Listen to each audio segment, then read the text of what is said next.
Aksi perlawanan yang begitu besar, ini baik itu dari kalangan mahasiswa, akademisi, sampai publik figur, ini membuat DPR ciut begitu sampai akhirnya melalui konferensi pers Wakil Ketua DPR dari fraksi Partai Gerindra Sufmi Dasko Ahmad akhirnya menggelar konferensi pers yang menyatakan membatalkan revisi Undang-Undang Pilkada.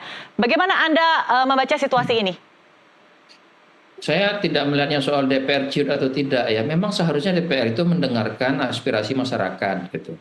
Jadi kalau halnya sudah terang benderang seperti ini, ya bahwa keputusan MK itu menurut konstitusi kita bersifat final dan mengikat, ya kan? Mengikat siapapun dan dibaca oleh siapapun, baik itu oleh ahli hukum ataupun bukan ahli hukum, keputusan dari MK itu jelas terang benderang gitu, tidak perlu ditafsir-tafsir macam-macam gitu.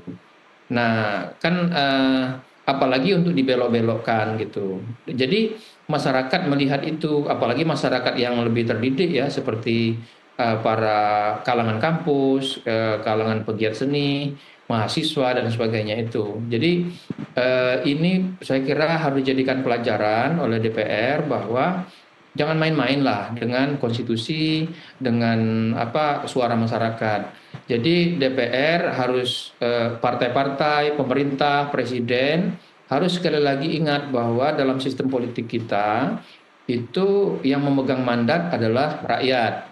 Ya, jadi jangan menganggap rakyat itu tidak ada keberadaannya itu bisa diabaikan gitu, bisa diatur-atur sedemikian rupa. Mungkin satu dua kali rakyat bisa bisa diabaikan. Tapi kalau seperti sekarang, salah satu yang membuat semua orang menjadi concern sekarang itu adalah karena kita anggap itu upaya yang dilakukan oleh DPR itu sudah betul-betul melampaui batas, sudah keterlaluan ya.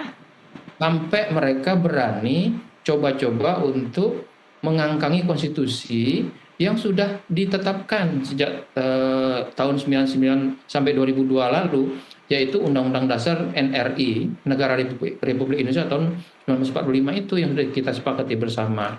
Jadi sekali lagi ini pelajaran ke depan. Satu, yang kedua, meskipun tadi sudah dinyatakan oleh Pak Sufmi Dasko, Wakil Ketua DPR, bahwa revisi ini dibatalkan, tapi tampaknya seperti yang kita lihat itu masyarakat masih banyak yang belum begitu percaya ya, belum begitu percaya karena memang saya kira ada sejumlah kejadian di mana masyarakat dikatakan A tapi ternyata B gitu ya.